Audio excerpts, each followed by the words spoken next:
Greetings and welcome back to the YouTube channel providing the salt grains of insight in the connoisseur chocolate bar of discourse. And I've got a letter here from Peterford Bradlington, who says, Dear Pete, it is the BAFTAs this weekend, and I imagine you will be doing your predictions under the headings will win, and should have been a contender. This last being, of course, an amusing reference to On the Waterfront. Do you ever feel miffed or vexed that every single news outlet, including the trades, has stolen your format? Well, you know, how extraordinary of you to bring that up, Peterford. Naturally, I don't give that manifest injustice a second thought. How undignified would it be for me to complain about that? But, you know, thanks anyway.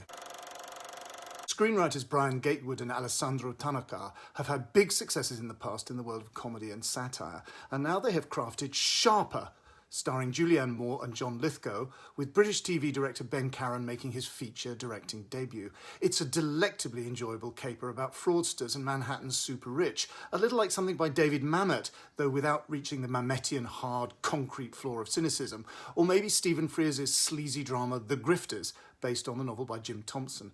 It's got double cross and triple cross and characters individually profiled in a daisy chain of interrelated chapter-headed scenes. And if these feel like the usual suspects, well, Gatewood and Tanaka finally treat us to an old-fashioned Kaiser Soze walk-away reveal scene.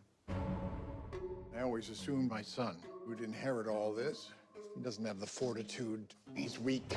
Whoever said money can solve your problems must not have had enough money to solve them. You like him a little bit. Of course I like him. He's a billionaire.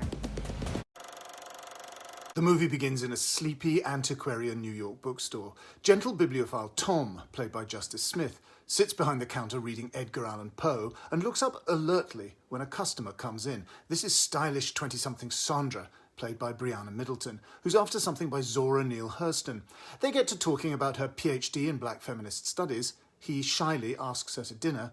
One thing leads to another. But then a terrible crisis brings the two young lovers into traumatic contact with sinuous, predatory city slicker Max, played by Sebastian Stan, wealthy New York socialite Madeline, played by Julianne Moore, and her mega-rich fiancé, Richard, played by John Lithgow.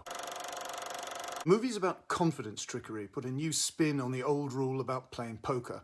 Look around the table, and if you can't spot the chump, then it's you.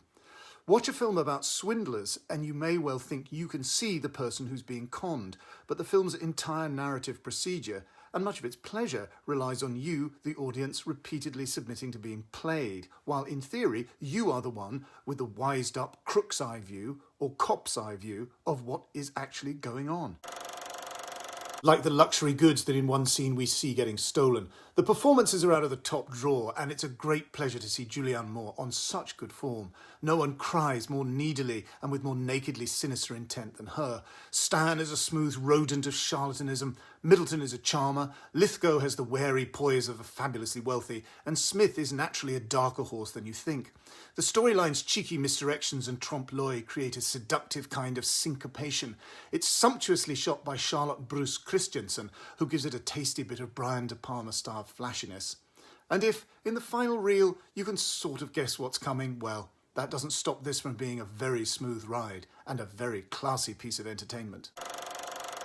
Okay, that's it. As always, I need you to give this vlog a massive, uncritical big up on your socials. And of course, I need you to subscribe and leave a comment to say that you've subscribed. And like Molly Bloom at the end of Ulysses, I need you to give a euphoric and orgasmic yes to the question of whether or not my YouTube channel is worthwhile. Also, please buy my book, The Films That Made Me, an edited selection of my essays and reviews for The Guardian. Next week, I'm at the Berlin Film Festival, so I very much hope you'll check in with me there. See you next time.